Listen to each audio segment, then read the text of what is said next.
Tajuk menyucikan hati. Menyucikan hati.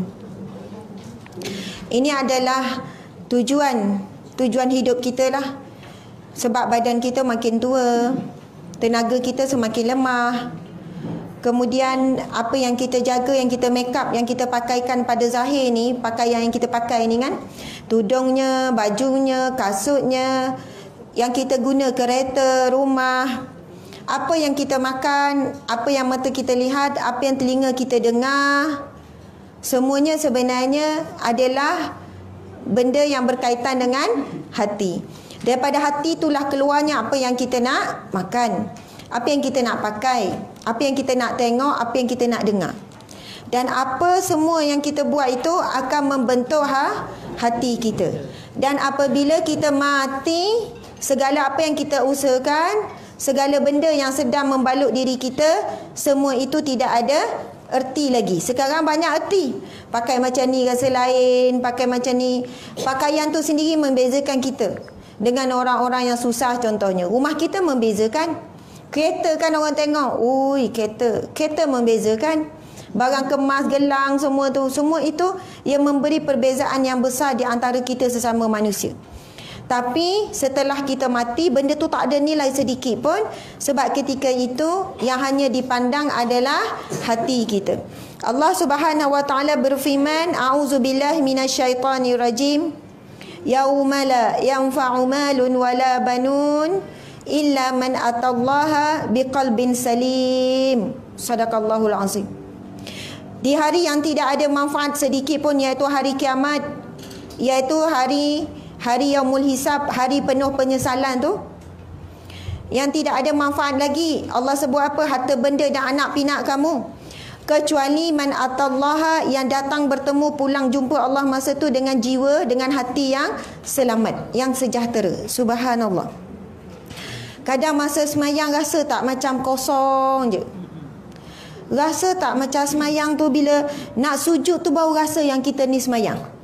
Masa atas ni tak rasa lagi. Bila sujud tu, ya Allah, kalau dapat rasa tu, kira Alhamdulillah hati masih hidup. Kalau bagi salam, dah nak bagi salam, ya Allah aku semayang. Ramainya kita kadang lagi kalau berimam kan, ada masalah pula kan. Semayang, dah nak bagi salam, ya Allah aku semayang apa. Nak bagi salam baru sedar dia semayang tu. Subhanallah. Kualiti solat kita tu sangat teruk. Itulah kualiti hati kita. Kalau dalam solat kita tak boleh nak ingat Allah, apatah lagi di luar solat. Bagaimana hidup kita 24 jam? Solat sekejap-sekejap je. Kalau kita zikir pun sama. Saya bukan cakap orang lain. Mula-mula tu subhanallah, subhanallah, subhanallah. Lepas tu kira je lah tinggal. Subhanallah, subhanallah, subhanallah. 33. Memula tu je maha suci Allah, subhanallah, subhanallah. Nak bagi fokus tumpu tu memang susah. Nak kata hati kita ni, subhanallah. Dulu kita minta, ya Allah berikanlah rizki yang lapang ya Allah, untuk aku besarkan anak-anakku ya Allah. Soalannya, kalau rizki lapang baru boleh besarkan anak. Allah bagi rizki yang lapang pada kita. Kita minta itu, minta ini, macam-macam kita minta. Dengan kita rasa, pernah kita rasakan kalau Allah bagi ni, kita akan lebih bersyukur kepada Allah. Kita kata, kita dapat ni, ya Allah, insya-Allah aku akan belanjakan di jalan-Mu ya Allah. Macam-macam kita ni bercakap dengan hati kita sendiri. Ya Allah, insya-Allah aku akan takkan tinggal lagi zikir, takkan tinggal ni. Sahabat-sahabat Nabi sendiri kita tahu, mereka tu tak ada harta, tapi mereka sangat kuat bangun malam sebagai tanda syukur. Tak tahu nak syukur apa. Kita Allah bagi semua Allah bagi. Apa yang kita perlu lebih daripada tu Allah bagi, tapi tak mampu menguatkan kita untuk qiyamul lail.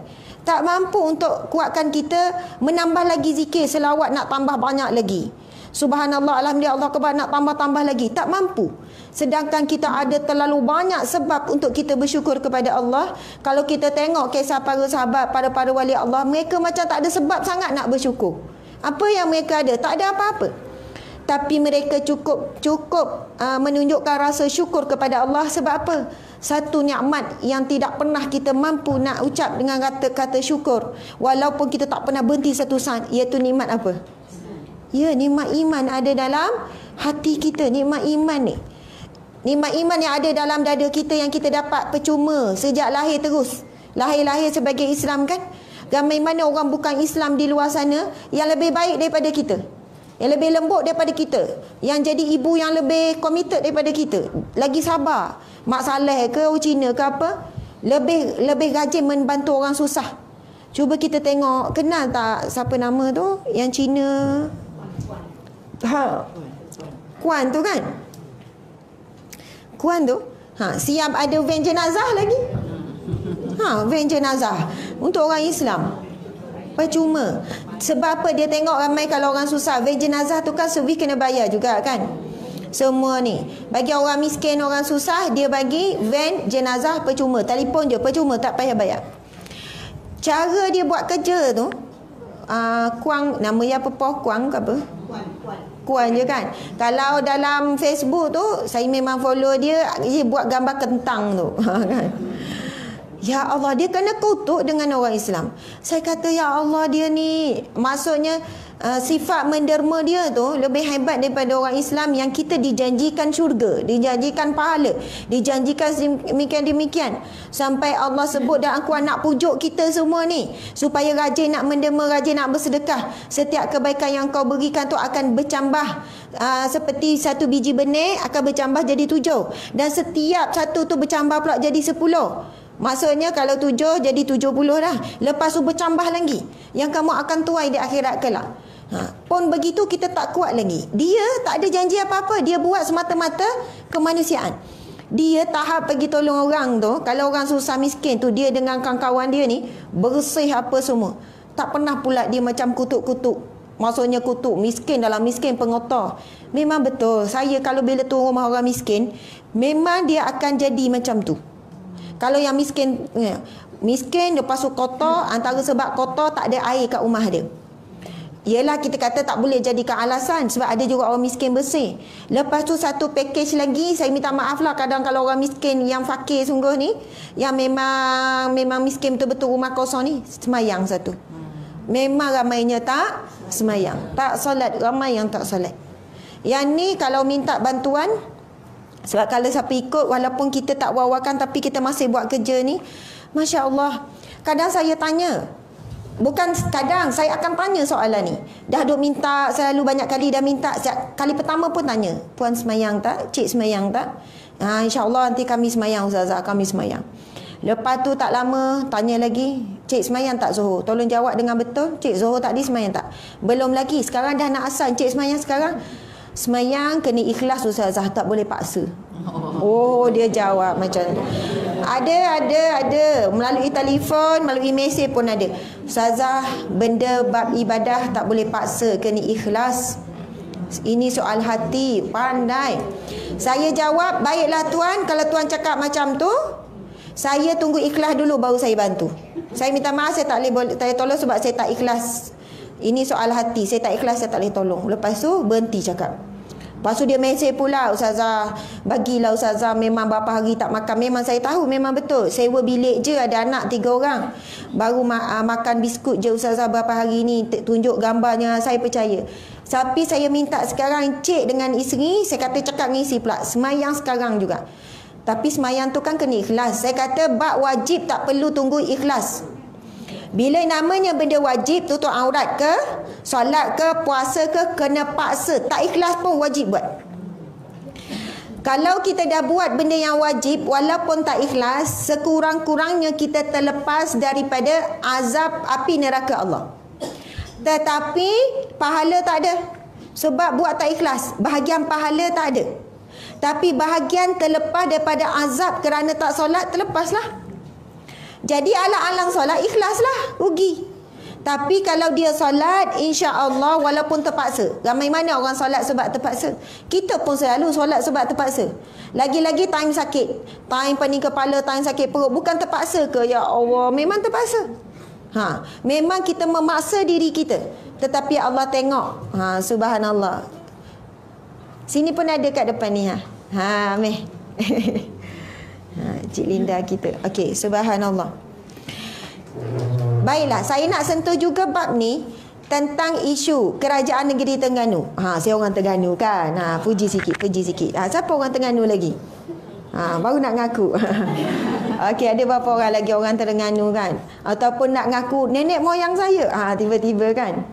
besan saya, bakal menantu saya. Terpulang asalkan ada kaitan dengan Terengganu. Kerajaan Negeri Terengganu kan baru saja dalam berapa minggu ni, antara pengukuasan yang akan dibuat. Maksudnya masih lagi dalam proses lah, tapi akan dibuat dan committed untuk melakukannya, iaitu tangkapan kepada orang yang tidak menunaikan solat.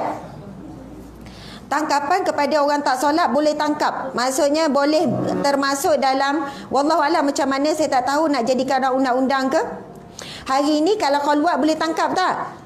Khalwat boleh tangkap, khalwat.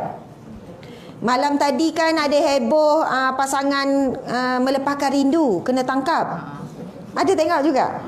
Saya tertengok orang, patut orang komen marah kat bawah tu banyak lah. Orang tu buat maksiat, janganlah malukan dia, kenapa ambil gambar, muka tu blur. Macam-macam. Lepas tu yang saya nak suka, saya baca mesej yang kata, kenapa dekat hotel bajet je, hotel mewah kenapa tak tangkap? Kondo. Kalau kondo mewah, hotel 5 bintang, kenapa tak pergi serbu? Pernah tak tertanya-tanya soalan ni? Siapa tak pernah tu tanyalah sekarang. Saya pun tertanya soalan ni, tapi pertanyaan tu saya cari jawapan, saya telefon bahagian penguatkuasa. Okey, ada kaitan tak dengan tajuk kita ni? Adalah ni. Tajuk kita menyucikan hati, betul tak? Maksiat tu, maksiat yang berleluasa dalam masyarakat kita hari ni. Malam baru ni banyak mana pesta maksiat. Betul tak? Kebanyakan serentaklah satu Malaysia, kecuali beberapa negeri saja yang tak buat konsert. Yang lain tu kebanyakannya buat konsert. Nauzubillah min zalik. Pesta maksiat. Kalau dekat Podison lagi teruk kan pesta maksiatnya. Tapi nak macam mana tak apa. Itu cerita dari sudut lain. Saya nak sebut bahagian puan kuasa, bila saya telefon saya tanya soalan yang sama. Kenapa tangkapan biasa serbuan hanya dibuat di hotel bajet, rumah-rumah murah, kenapa hotel 5 bintang selamat? Dan kebetulan pula saya pun memang terima satu panggilan, maksudnya dia ni adalah pelanggan pelacur VVIP punya. Maksud dia peringkat VIP. Dia kata memang kalau VIP macam saya, maksudnya ini pengakuan lah, bukan saya cerita pengakuan. Sebab dia orang kerja, orang atas juga. Maksud bukan orang atas politik apa, kerja yang profesional lah, yang ada duit. Dia kata kalau nak selamat ustazah, pergilah hotel 5 bintang. Memang takkan ada serbuan. Maksudnya nanti saya cerita kenapa dia cakap tak ada ni. Dia kata dah berapa tahun dah dia terlibat, 15 tahun apa, tak pernah ditangkap, selamat dia tu. Ayat selamat daripada tangkapan manusia. Tapi saya takut, hidup saya ketakutan. Semayang memang betul, dulu saya jaga solat, tapi sejak saya ketagihan berzina ni memang, walaupun dah kahwin ada anak, tapi dia kata nikmat zina tu berbeza dengan nikmat hubungan dengan isteri. Memang beza. Dia kata saya cuba untuk berhenti, saya dah usaha macam-macam saya buat, tapi memang susah. Sampai hari ni saya belum gagal. Saya gagal lagi untuk berhenti. Tapi memang sebab masa tu dia tengok saya ada ulas pasal ni. Jadi saya pun bila saya dengar gitu gini, kata memang betul kebal. Kalau hotel 5 bintang ni memang kebal ke? Lepas tu saya telefon bahagian puan kuasa, saya bercakap dengan pegawai sini. Dia kata macam ni situasinya. Kalau hotel 5 bintang, hotel 4 bintang, hotel besar mewah, kan dia ada tempat duduk dekat bawah tu. Betul kan? Dia ada meeting room, dia ada banyak tempat-tempat duduk. Jadi kita ni antara kaedah tangkapan bahagian puak kuasa hampir seluruh Malaysia menggunakan kaedah yang sama. Kita boleh buat tangkapan dengan atas dasar sangkaan. Sebab bukannya bukti betul-betul, mana kita bukti betul-betul, tak ada tangkapan langsung lah. Maksudnya sangkaan bahawasanya mereka memang akan buat maksiat. Jadi bila nampak mereka berdua contoh duduk kat kafe, cukup tak sangkaan bahawa mereka nak buat maksiat? Belum cukup. Mungkin mereka nak meeting, mereka nak bincang, nak buat apa-apa. Lepas tu nampak pula pergi ni, sangkaan tu tak kuat lagi. Sebab di hotel 5 bintang ni dia ada tempat-tempat tu. Mereka boleh buat alasan sekian-sekian. Tetapi kenapa lebih mudah kalau hotel-hotel bajet dan sebagainya? Saya bukan nak bela puan kuasa apa, itu jawapan yang saya terima. Mereka memang tak ada tempat duduk, tempat minum apa semua. Bila nampak je ada lelaki perempuan masuk, sangkaan tu kuat. Mereka nak meeting apa? Hotel ni tak ada tempat meeting. Mereka nak makan ke? Dia tak ada kafe. Faham tak? Hotel-hotel bajet. Jadi bila mereka ni berjaga-jaga kat luar penguasa, contoh dia diberi aduan dah. Yang ni hotel ni memang banyak pasangan ni. Bila nampak je orang muda, perempuan dan lelaki masuk dan kita tahu dia mesti nak sewa bilik. Biasanya sewa bilik hotel bajet ni bukan sehari. Ada sewa 2 jam. Ya, untuk 2 jam je. Ada sewa 4 jam, ada by jam. Jadi bila sewa macam tu by jam, bila penguasa datang, sewa 2 jam untuk apa? Kalau suami isteri kat rumah pun boleh. Ini kenapa 2 jam? Jadi sangkaan itu, daripada sangkaan boleh naik kepada, maksudnya memula syak. Syak ni 50-50, boleh naik zon, naik 70%, tinggi lagi sangkaan tu, dekat dengan yakin. Sebab itu bila hotel bajet ni dia boleh ketuk sebab sangkaan tu tinggi. Boleh ketuk, boleh serbu, dan sebagainya. Kalau hotel besar, dia sangkaan apa nak buat? Mereka tak akan daftar 2 namanya, daftar 1 nama je, betul tak? Jadi sangkaan tu tak tinggi untuk mengetuk untuk pergi serbu tu. Sebab nama daftar 1 je. Lepas tu mereka tu ada sebab yang banyak pergi ke hotel tu. Ada yang untuk pergi makan saja, mungkin ada meeting, mungkin ada macam-macam lah. Orang tak buatlah khusus dekat hotel bajet, tak ada. Sebab tak ada dewan pun untuk khusus ke dan sebagainya. Jadi sebab itu, tetapi mereka mengatakan ada, masih ada. Bila bukti semua lengkap apa semua, ada tangkapan juga dibuat di hotel-hotel 5 bintang, 4 bintang. Tetapi ia bukan mudah prosedur sebagaimana hotel-hotel bajet. Sangkaan tu kuat, terus ketuk, kemudian cek lah. Dan kebanyakannya betul. Bila tengok 2 jam, 3 jam dan sebagainya. Subhanallah.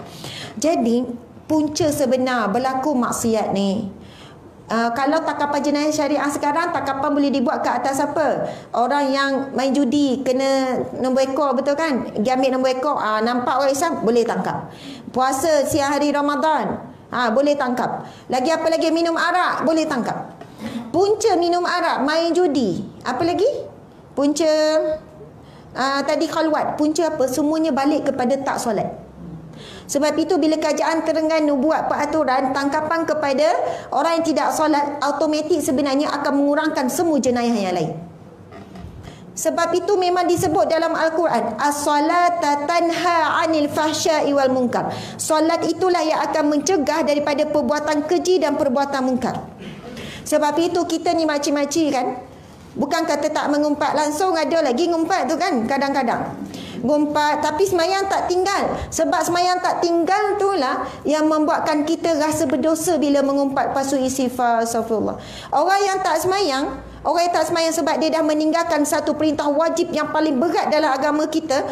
Dia mengumpat ke, dia tak tutup aurat ke, dia mengutuk suami ke, dia buat benda lain, dia dah hilang rasa berdosa, rasa bersalah. Sebab hakikat fitrah kita orang Islam, solat itulah paling utama. Kalau tak buat, hati tu dah jadi hitam, jadi keras. Kalau kita tengok hukuman, kalau ikut mazhab Syafi'i kita dengan mazhab Maliki lagi berat. Kalau siapa yang tak solat, ini yang tak solat dia malas. Bukan dia kata solat tu tak wajib. Kalau solat dia kata tak wajib, jumhur ulama mengatakan kafir. Kalau dia kata semayanglah, semayang bukan wajib, bagi saya semayang tak wajib, jatuh kafir. Sebab dia menafikan kewajipan solat. Kalau ikut hukum hudud, boleh dijatuhkan hukuman mati.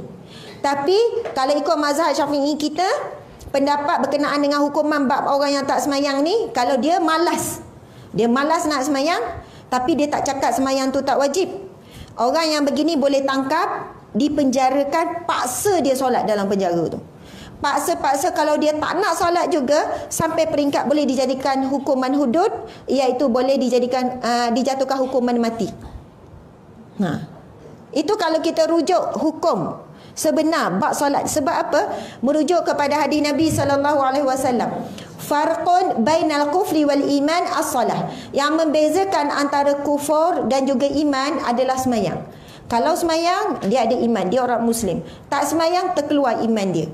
Masya Allah, berat sebenarnya.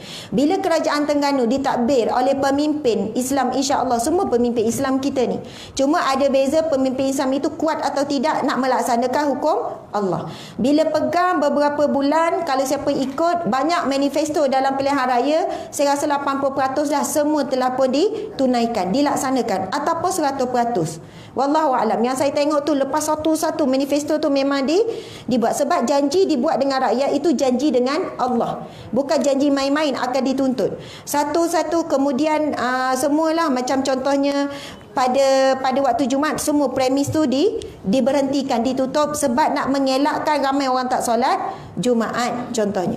Kita memanglah kita tahu wajib dah ada takapan berlaku, tapi cubalah tengok dekat shopping komplek kita ramai orang lelaki tak sembahyang Jumaat. Bukan shopping komplek, pergi kedai makan je. Kedai makan biasa-biasa ni. Saya pernah sekali waktu Jumaat pergi makan kedai makan, saya tak nak sebut dekat Paroi ni lah. Kedai makan tu glamour. Waktu Jumaat ni dah dengar dah azan ni, baru masuk kumpulan lelaki makan, maksudnya baru nak ambil makanan. Saya ni masuk tu sebelum waktu Jumaat, waktu Zuhur. Saya makan, saya tengok, perhati je orang lelaki ni macam tak nak cepat ni. Hati dah mendidih, makan pun dah tak lalu dah ni. Mula-mula lepas tu saya pun dengar azan. Dengar azan tu saya pun bangun. Saya tegur dulu pekerja kedai tu. Saya tak kira toke tu tengok je. Cik, azan dah tu, encik tak pergi semayang ke? Cik, azan tu encik. Cik, sebenarnya nak cakap kat token, cik, pekerja ni tak pergi semayang. Saya bukan puak kuasa ke apa, tapi kita rasa ya Allah, kita duduk di situ kan. Saya bukan kenalkan saya Ustazah Asma, ya, orang tak kenal saya pun. Lepas tu saya tengok kumpulan lelaki masuk. Azan dah ni waktu Jumaat, masuk tak rasa malu langsung, Kumpulan lelaki masuk. Saya pun pergi kat meja tu ramai-ramai dia duduk. Cik, saya minta maaf sangat. Azan tu kan waktu Jumaat, kenapa cik? Lapar, makan dulu nanti semayang. Memanglah dia jawab macam tu. Saya pun minta maaf, tak apalah cik, tak apa.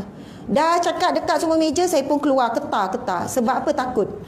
Bukan tak takut kita nak tegur orang lelaki. Kan dia jekah kita, dia tempik kita kan. Tetapi saya, ya Allah, nak macam mana? Bayangkan kalau sebuah negeri pemimpin kata siapa yang tak solat kena tangkap. Kurang-kurangnya mereka bersembunyi dalam rumah ke? Bersembunyi kat pejabat ke? Kalau dia orang tak nak sangat semayang, jangan sampai berleluasa seolahnya berbangga mereka ni tak solat Jumaat. Soalannya dia orang tak pergi solat Jumaat, tak rasa malu. Itu, ya Allah, saya rasa macam kalau kau tak nak semayang pun, pergilah menyorok kat pejabat ke? Pergilah elok orang keluar semayang, kau baru keluar pergi cari makanan ke?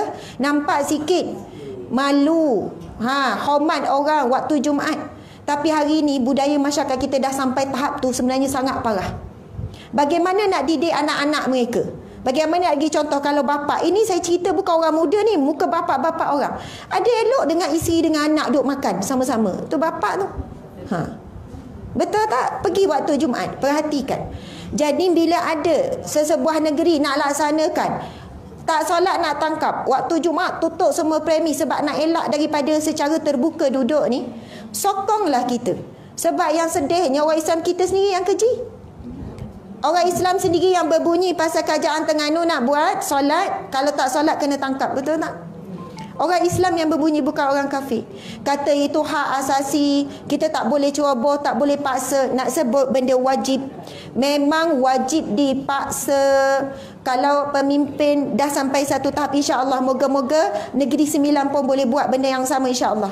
Insya-Allah, sebab pemimpin kita Negeri Sembilan hari ini pun pemimpin yang kuat dari sudut pegangan agama, insya-Allah dapat tarbiyah, ya tak silap saya, daripada Abim. Maksudnya kita tengoklah, insya-Allah, sebab benda tu kan berperingkat. Terengganu dah lama, Kelantan dah lama. Jadi kita sabar. Kita doakan pemimpin kita akhirnya seluruh Malaysia nanti ada kekuatan untuk melaksanakan.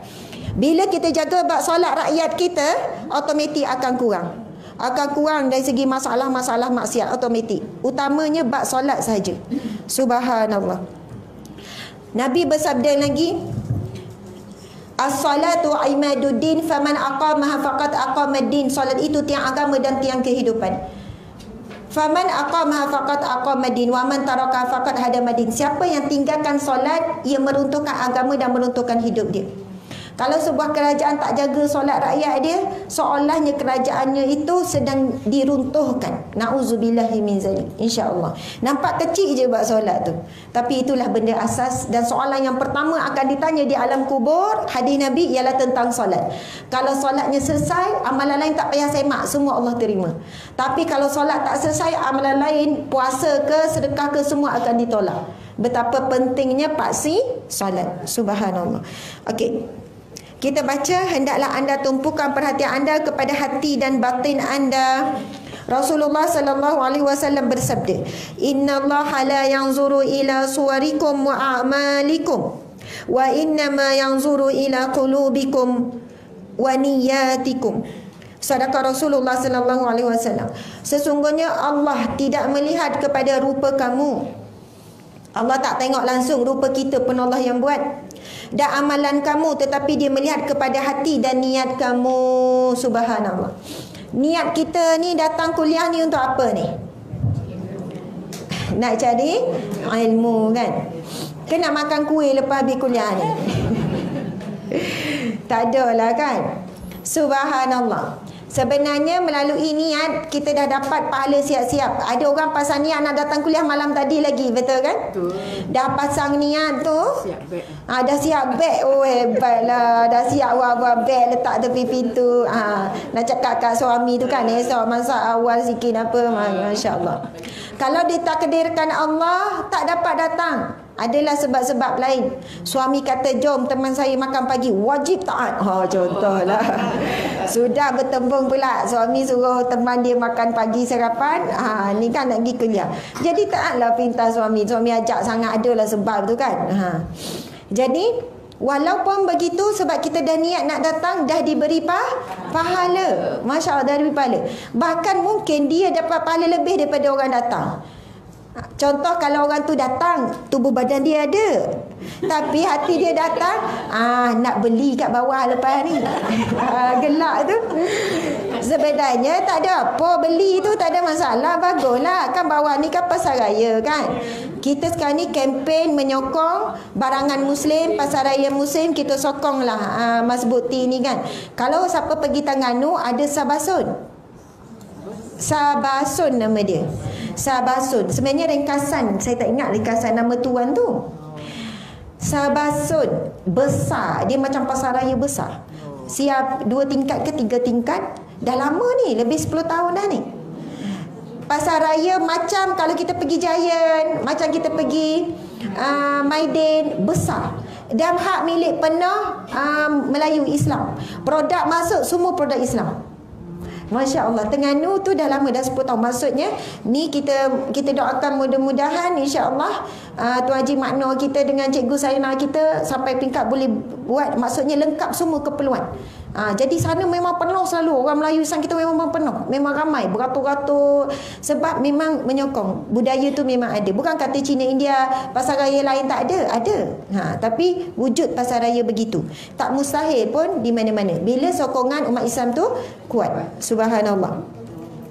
Jadi nak ceritanya betapa kuatnya peranan niat. Kalau ada orang setiap pagi dia dapat pahala niat je, tapi kena ikhlas lah, bukan main-main. Ya Allah, insya-Allah hari ini nak solat sunat duha 4 rakaat ya Allah, insya-Allah, pasal niat pagi-pagi. Ya Allah, hari ini nak baca 1 juzuk, insya-Allah, niat tu bukan main-main, buat betul-betul tu kan. Ya Allah, hari ini insya-Allah nak pergi ziarah, cari orang miskin lah. Ya Allah, hari ini ni sampai masa satu pun tak buat. Contoh, dan dia tak buat bukan sengaja. Bukan rancang tu kan hari ni tiba-tiba ada kematian berlaku. Terus tak terbuat, terus pergi secara mara jauh pula dengan suami. Duha pun tak terbuat, itu tak terbuat, tapi dapat tak pahala? Dah dapat pahala semua tu. Sebab apa? Itu hadis Nabi sallallahu alaihi wasallam, barang siapa berniat melakukan satu kebaikan dan dicatat baginya pahala. Dan apabila dia melaksanakannya digandakan 10 kali ganda. Tapi bila niat nak buat jahat, belum dicatat lagi. Itulah keistimewaan kita umat Nabi Muhammad sallallahu alaihi wasallam. Sebab itu sangat bagus kalau ibu-ibu sekalian kita boleh tulis siap-siap. Kan nak niat masa tu lupa niat apa, pasang apa tak ingat. Tulis siap-siap tu 10 benda yang kita nak buat setiap hari. Kita pun baca, ya Allah, insya-Allah, ya Allah hari ni solat duha nak tambah 4. Dah tua ni, dulu 2 tak naik-naik, 4 lah pula. Lepas tu nak baca Quran hari ni berapa banyak, nak buat itu, nak buat ni, ada 10. Insya-Allah mudah-mudahan hari ni buat semua, ya Allah. Tiba masa boleh buat 3 je, tapi dah dapat siap. Nak kata kalau kita ni dah faham tentang bab niat, kita akan cuba cari pahala dengan niat. Rugi kita sebab itu kelebihan umat Nabi Muhammad sallallahu alaihi wasallam. Disebutkan dalam satu riwayat perbualan Nabi Musa alaihi salam. Kita tahu Nabi Musa diberi gelaran kalamullah dengan Allah. Satu ketika Nabi Musa kata, "Ya Allah, aku baca dalam kitab Taurat ini tentang satu umat apabila dia menyiapkan satu kebaikan dah dicatat baginya pahala. Jadikanlah dia umatku, ya Allah." Allah jawab, "Ia milik Muhammad." Hanya umat Nabi Muhammad diberi kelebihan bila dia niat melakukan sesuatu kebaikan dah diberi pahala, belum buat lagi. Sebab itu pagi-pagi kita kena belajar pasang banyak niat-niat yang baik, masa tu dah dapat pahala siap-siap. Insya-Allah. Bukan dengan acah-acah. Yang penting niat. Tak buat pun tak apa. Penting niat. Yang tu awal-awal tak dapat pahala. Yalah, sebab Allah Maha mengetahui niat kita baca niat tu apa kan. Niat tak nak buat, memang tak dapat pahala. Subhanallah. Nabi bersabda, Allah dia melihat kepada hati dan niat kamu. Subhanallah. Ada duit atas lantai RM100 sekeping, masa tu dah tak ada duit. Contoh kan, tengah hujung bulan ni, orang kata hujung bulan nanti kita, kalau hujung bulan biasa akan jumpa ikan 2 kepala. Betul tak? Ikan masin. Saya tengok gambar tu gelak seorang-seorang saya. Orang kata berhati-hati. Biasa kalau hujung bulan akan muncul ikan 2 kepala. Rupanya kalau orang miskin, orang susah, orang bergantung pada gaji, masa tu muncullah makan nasi ikan masin. Kan dia terbuka macam tu kan. Kan dia melepek kering. Ikan masin kan kering. Kan macam 2 kepala. Ia tu bukanlah perkara yang luar biasa bagi orang miskin biasa jumpa ikan masin ni. Subhanallah. Bayangkanlah dalam keadaan tak ada duit, nampak pula duit RM100. Niat akan membezakan ambil duit tu jadi pahala ataupun jadi dosa. Kalaulah tangan yang sama, duit yang sama, waktu yang sama, kita pun ambil.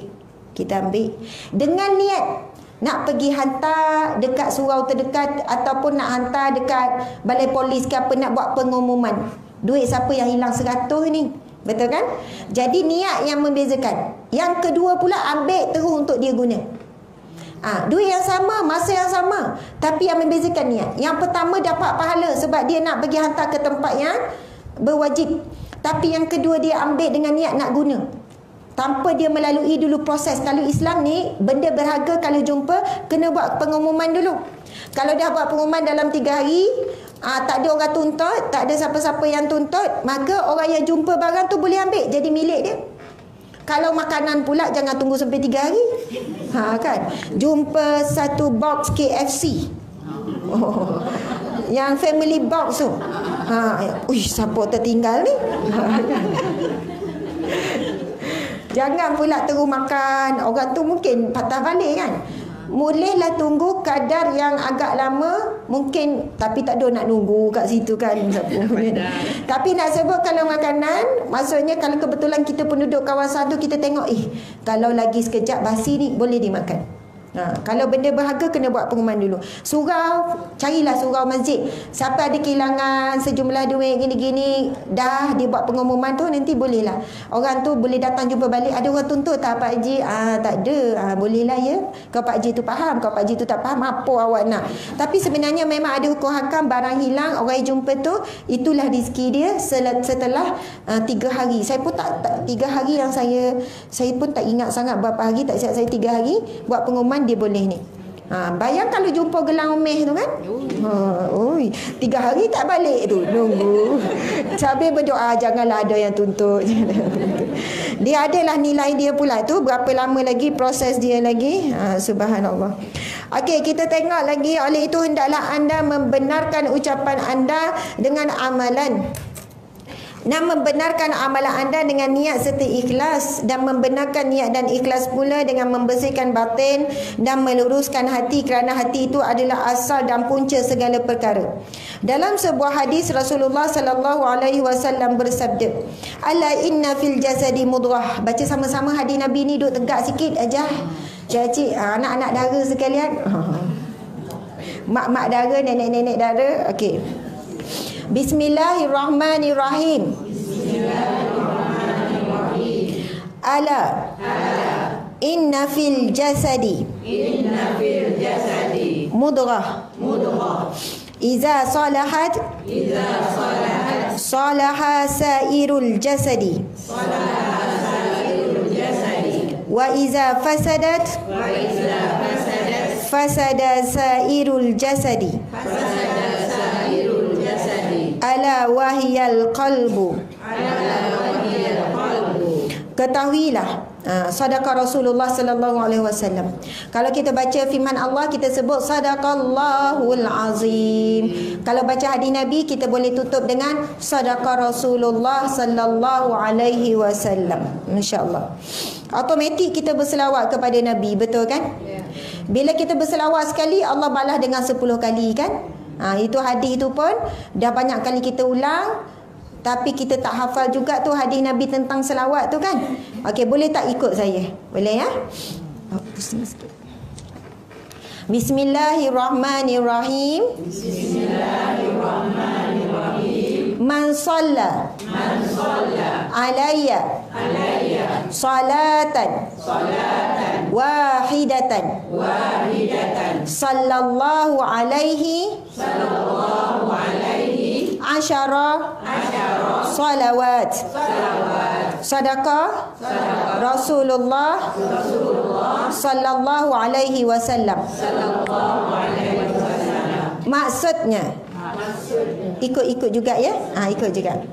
Barang siapa yang berselawat ke atasku, Allah akan berselawat ke atasnya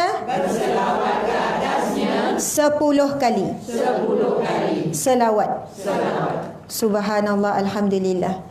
Jadi mudah-mudahan untuk tahun 2019 ni pada jemaah sekalian ada niat, ada usaha untuk hafal hadis Nabi sallallahu alaihi wasallam. Takut kita ni mati satu hadis Nabi pun tak hafal. Saya tanya sekarang, cek seorang-seorang. Sudah. Kan tak datang lagi kuliah akan datang. Kalau Al-Quran tu ada ustazah banyak. Qul huwallahu, qul a'udzu bifalaq, qul a'udzu binnas, banyak jugalah. Tapi hadis Nabi, orang kita kata cinta Rasulullah, satu hadis pun tak hafal. Ada yang sebut ustazah, saya hafal ustazah, innamal a'malu binniyat. Innamal a'malu binniyat. Kadang-kadang bertukar tu innal a'mal, tertinggal innamal a'malu binniyat. Setiap amalan itu dinilai berdasarkan niat. Sebenarnya itu kepala saja. Itu kepala je, acik. Tu tak habis kepala je tu. Sambungan dia panjang. Innamal a'malu binniyat wa innamal likulli imri'in ma nawa. Faman kanat hijratuhu ila Allah wa rasulihi fa hijratuhu ila Allah wa rasulih. Wa man kanat hijratuhu ila dunya yusibuha aw imra'atin yankihuha fa hijratuhu ila ma hajara ilaihi. Nampak tak? Itu baru betul hadis dia. Tapi kita ambil kepala je. Innamal a'malu binniyat. Macam yakin je, tak apalah. An-nazafatu minal iman. Dapat juga sebut yang tu. Allahu akbar. Kurang-kurangnya hafaz satu hadis Nabi berkenaan selawat tu. Bila ditanya Allah berselawat pada kita, kita sebenarnya tak layak nak terima Allah selawat pada kita. Siapa kita? Kita hamba Allah yang banyak dosa, kita kurang bersyukur kepada Allah, kita banyak mengeluh Allah, kita banyak tak puas hati tu, tak puas hati ni pada manusia. Sebenarnya kita tak puas hati kepada Allah, sebab Allah yang temukan kita dengan manusia tu. Kita tak puas hati ni, tak puas hati ni, macam-macam lah dengan Allah. Layak tak kita nak terima selawat daripada Allah? Tak layak. Memang tak layak. Kita hamba Allah yang banyak dosa. Kita hamba Allah yang sangat jauh dengan Allah, sangat jauh dengan perjuangan Islam. Memang kita tak ada apa-apa kelayakan untuk kita dapat selawat daripada Allah. Tetapi betapa baiknya Allah Subhanahu Wa Taala, betapa baiknya Nabi Muhammad sallallahu alaihi wasallam nak bagi kelebihan yang begitu besar kepada kita dengan berselawat kepada Nabi dengan mudah, free, percuma je. Tak ada bayar apa-apa, tak susah, lidah mudah je sebut. Allahumma salli ala Sayyidina Muhammad wa ala ali Sayyidina Muhammad. Berapa saat saja, tak sampai 1 minit. Dengan kita mengucapkan selawat pada Nabi, dengan demikian itu kita dapat 10 kali selawat daripada Allah, iaitu rahmat daripada Allah. Banyak rahmat daripada Allah, itulah yang menjadi asbab insya-Allah kita dapat husnul khatimah, kematian yang baik. Kita dapat apa? Syurga Allah, pengampunan Allah sebab rahmat daripada Allah Subhanahu Wa Taala. Itu pun kita masih malas nak berselawat. Pagi ni berapa kali selawat pada Nabi?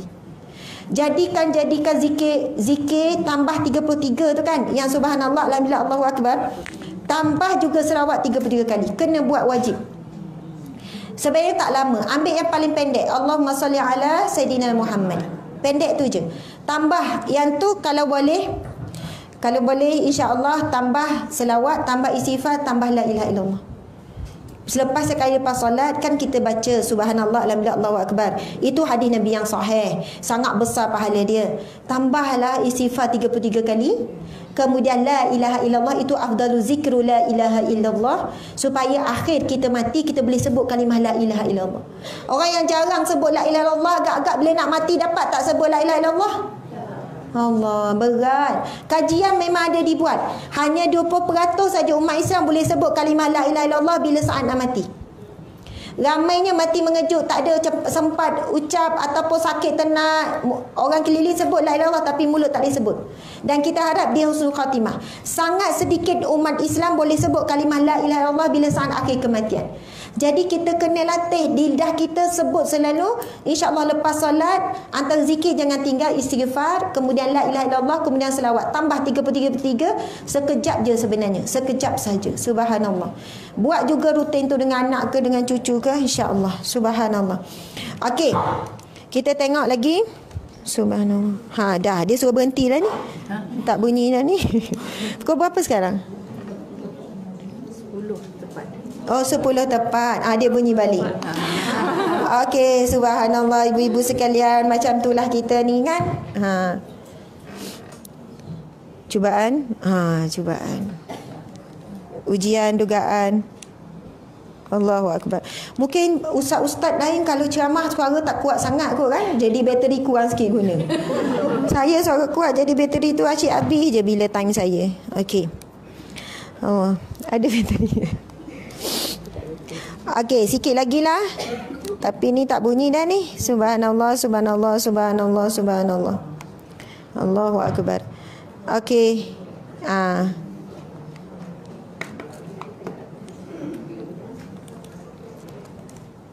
Cuba buat try.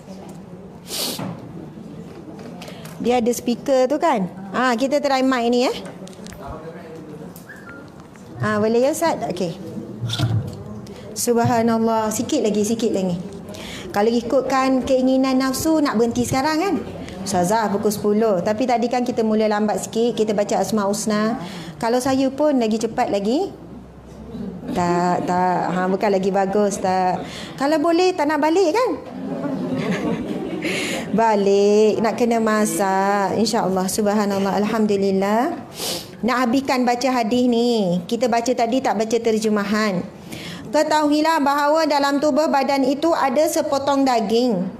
Sekiranya daging itu elok, maka eloklah seluruh tubuh badan itu. Dan sekiranya ia rosak, maka rosaklah seluruh tubuh badan itu.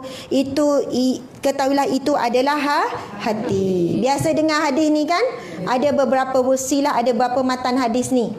Jadi biasa kita jumpa sabda Nabi ni, ala inna fil jasadi mudghah. Dalam tubuh badan manusia itu ada seketul daging. Wa iza saluhat saluhal jasadu kullu. Bila daging itu baik seluruh anggota badannya. Wa iza fasadal jasadu kullu. Apabila daging itu rosak seluruh anggota badannya. Ketahuilah itu adalah hati. Jadi bila seseorang itu keluar benda yang tak elok dekat mulut dia, duduk maki hamun orang, maki hamun, mengata orang tu, mengata orang ni. Lepas tu dia cakap pula dengan orang yang dengar. Dan ni nampak mulut puaka macam ni contohlah. Walaupun mulut Dan macam ni, hati Dan baik. Boleh ke kita terima?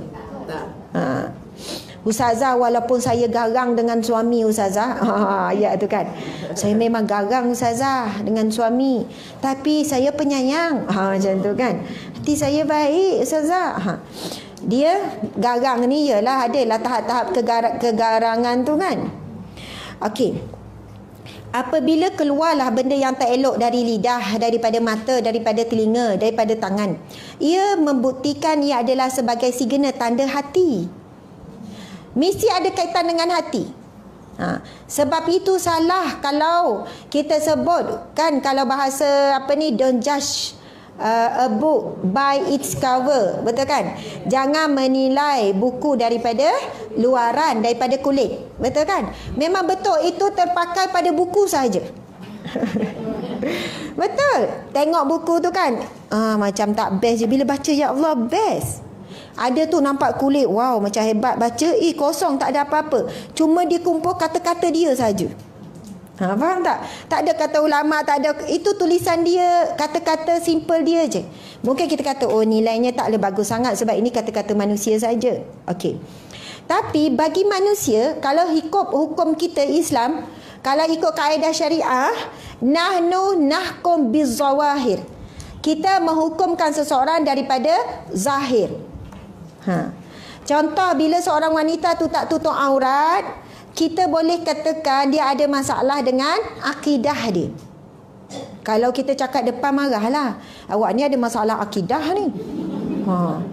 Amboi sedapnya makcik cakap, mentang-mentang makcik pakai tutup aurat elok, kata si masalah akidah. Sebenarnya kamu yakin tak tutup aurat ni wajib? Yelah, saya yakin, saya tahu. Bukan saya tak tahu. Habis tu kenapa tak tutup lagi? Yelah, belum masa. Itu maksudnya ada masalah akidah. Kalau yakin, orang yang yakin dia akan buat berdasarkan keyakinan. Kalau dia tak buat, dia belum cukup yakin, maksud dia. Faham tak maksud? Kita kalau lapar kan ada tanda. Rasa tak lapar? Sekarang rasa tak? Kan ada bunyi. Bunyi krong-krong. Dah bunyi sampai jiran sebelah pun bunyi. Engkau lapar ke? Tak adalah. Dah bunyi tu. Ada. Dia sebenarnya memang itu fitrah dia. Dah ada tanda lapar, badan menggigil dah. Lapar lah tu. Ya ke lapar? Tanya pula. Sekarang benda tu memang dalam, tapi dah nampak luar tu lapar. Memang dah bunyi siap. Benda dalam akan nampak di luar. Walaupun soal akidah itu dalam, tetapi perbuatan luar itu akan membuktikan, akan menjadi saksi dia ni akidah dia macam mana. Orang yang kuat akidah, yakin Allah melihat dia, dia tak akan mampu untuk buat maksiat senyap-senyap. Dia tak akan mampu nak bermesej senyap-senyap dengan orang-orang yang tak halal dengan dia. Dia tak mampu nak tengok maksiat. Ya Allah. Contoh, saya terima mesej baru dalam minggu lepas. Orang ni, isteri ni baru kahwin, pengantin baru. Dia kata, Ustazah, saya macam terkejut Ustazah. Mesej panjang. Selepas beberapa bulan saya nikah, saya perhatikan suami saya suka bangun malam. Bangun malam mulai bagus. Tapi rupanya suami saya diam-diam tengok video lucah tengah malam. Saya rasa saya macam tak boleh terima lah suami saya ada akhlak macam ni. Lepas tu Ustazah, bila saya balik kampung, saya lagi terkejut. Saya tengok bila saya bangun tengah malam, saya ada macam nak pergi ke dapur, saya tengok bapa mertua saya duduk kat ruang tamu pun sama duduk tengok video lucah. Bapa mertua saya dah pencen Ustazah, pencen guru, macam tu lah. Maksudnya orang yang berpendidikan, maksudnya, dan dia juga tuan haji. Ustazah, dia dikenali orang yang baik, orang pergi masjid. Macam mana Ustazah nak cakapnya bapa mertua tengok video lucah, suami dia pun tengok video lucah? Nak kata hari ni itulah ujian yang paling berat. Dulu pakcik-pakcik orang-orang tua ni tak ada tengok benda ni, tak heran. Tiba sekarang ada telefon dah masing-masing. Cucu pula, anak pula, masuk internet, senang WhatsApp, free. Saya bayar bulanan. Dah, lepas tu mula main Facebook. Facebook pun keluar benda-benda tu kan. Dah pandai pula tertekan, mula-mula tertekan. Maksudnya tersalah tekan. Tengok, lama-lama sengaja tekan. Mula tertekan, tengok, lama tak tertekan dah. Na'udzubillah min zalik. Bukan orang muda je. Orang purba pun. Bukan orang muda je. Lelaki purba pun sama. Banyak mengalami masalah ketagihan pornografi. Tengok benda-benda lucah. Kalau kita nak sebut ada masalah akidah. Ada masalah akidah tu. Antara akidah kita, rukun iman kita adalah percaya kepada kewujudan malaikat. Yang mana tugas malaikat Raqib Atid mencatat amalan baik dan buruk kita. Betul tak? Jadi bila mampu buat seorang-seorang, senyap-senyap, masa tu hilang keyakinan ada malaikat yang sedang mencatat. Masa tu hilang keyakinan bahawasanya Allah ya basir, Allah ya syahid, Allah yang maha melihat, Allah yang maha menyaksikan. Orang yang ada iman ni, ada akidah kuat macam ni, dia tak mampu nak tengok. Dia akan rasa takut. Walaupun isteri tidur tak nampak, walaupun seorang dia pergi ruang tamu tengah malam, tapi masih ada yang melihat Allah, para malaikat Allah melihat. Itu nak kata kita ikut hukum Islam, nahnu nahkum bizawahir. Kita hanya mampu menghukum seseorang daripada zahir. Kita tak mampu nak hukum hati. Sebab itu bila orang yang buat begini-begini, begitu juga dengan penghukuman di mahkamah. Hukum di mahkamah kan? Ada bukti, ada saksi, jatuh hukum. Suami tak nak lafaz cerai. Saya tak akan lafaz cerai pada isteri saya. Tuan Hakim, saya tak akan lafaz. Saya tak akan ceraikan isteri saya. Tapi hakim dengan kuasa dia boleh membubarkan perkahwinan. Perkahwinan ini dibubarkan. Suami menangis macam mana, tetap jatuh talak. Tetap jatuh. Berdasarkan apa? Ada bukti yang suami ini ada melakukan kekerasan. Bukti apa? Ada report polis ataupun report doktor. Ada saksi pula, anak-anak jadi saksi. Kami jadi saksi, mak saya memang didera. Lepas tu suami ni kata, saya dera sebab isteri saya sekian-sekian. Satu lagi, saya trauma, saya memang dibesarkan didera oleh mak ayah saya. Itu kes-kes saya lah. Suami yang mendera ni, bila kita tanya, dia dibesarkan dengan deraan ibu ayah dia. Bila dia kahwin, dia dera isteri, dia dera anak pula. Tapi sebab nak selamatkan isteri ni, tak habis-habis kena dera, sepak, terajam, pukul, tarik rambut. Sebab dia tak sedar bila dia dera isteri dia. Maka walaupun isteri sayang suami, suami sayang isteri, nak selamat daripada terus tak celaka dalam kecelakaan, maka cukup saksi, cukup bukti. Dari segi zahir itulah kita jatuhkan hukuman. Walaupun dia kata dalam hati saya, Tuan Hakim, saya sayang isteri saya. Tak boleh nak berhukum berdasarkan hati itu. Menghukum berdasarkan zahir. Subhanallah. Sama orang kena takak khalwat, ada orang kena takak khalwat, dia jawab apa? Pernah kena jawapan tu pada saya, Ustazah, Allah dah takdirkan saya berkhalwat. Allah takdirkan saya berkhalwat. Saya tak mampu nak lawan takdir Allah. Oh, kau main, dia jawab. Allah dah takdirkan. Kalau ikut tu yalah. Maksudnya ini takdir Allah. Tetapi masih ada dua takdir Allah kan. Qada Allah ada mubram, ada mu'allal. Ada yang boleh berubah, ada yang tak boleh berubah. Itu cerita tu jadi panjang, kita akan sambung kuliah akan datang insya-Allah. Kan? Bagi elak laju tu angguk bila sebut nak sambung tu. Subhanallah, alhamdulillah. Saya mohon maaf salah dan silap. Terima kasih kepada hajah-hajah sekalian, insya-Allah. InsyaAllah pada tahun yang baru ini kita niat untuk menambahkan. Hari ini baru hari kedua, sempat lagi kalau kita nak pasang apa-apa niat. Walaupun hari itu kan dah pasang niat tahun baru hijrah. Tapi nampak macam kembali kepada asal. Maksudnya lebih kurang balik. Boleh je nak mulakan niat yang baru untuk tahun yang baru insyaAllah. Subhanallah. Sekian daripada saya. Mohon maaf salah dan silap. Kita berjumpa pada kuliah insyaAllah dalam minggu hadapan. Kita tangguhkan dengan tasbih, kafarah dan surah Wal-Asr. Bismillahirrahmanirrahim. Subhanakallahumma wa bihamdika asyhadu an la ilaha illa anta astaghfiruka wa atubu ilaih. Bismillahirrahmanirrahim.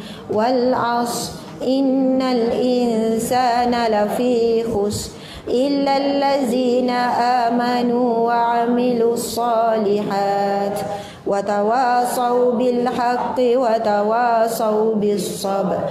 Sadaqallahul azim.